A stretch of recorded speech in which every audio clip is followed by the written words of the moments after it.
Eenpersoonslekkers, kersenslopen en dekbedhoezen worden Joet en Moon inzamelen voor de 150 vluchtelingen die tijdens die in Oerterp opvangen worden. In MFC De Wier zitten vrijwilligers om het goed in ontvangst te nemen. We hebben via Facebook hebben ze volle mogelijk het breed uitgebracht hier in het dorp, maar ik in Frieskepel, in de Draagse Compagnie, waar ik zelf woon. En op die manier hebben we bezocht zo volle mogelijk mensen te bereiken en zo vol mogelijk materiaal te krijgen. Mevrouw, Ja. waarom toch jou van ik breng er ook wat in? Nou, je haalt al je spul oer en je weet eigenlijk net verdwaan. Nou, dat is uw zuinigheid nog van vroeger. Maar nou, dit is een plak wat hinnen ken. Ja, we hier aan het lezen en dan lijkt het me vrij normaal nou, dat je wat doggen van de oren. En wat heel mooi dan? Ik heb wat berg wat mooi nou.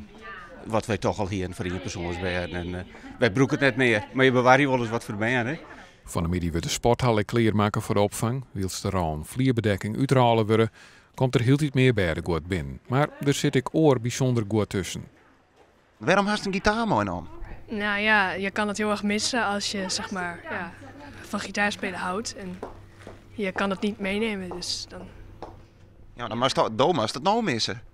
Nee, maar dit is een oude gitaar, dus die gebruiken wij niet meer.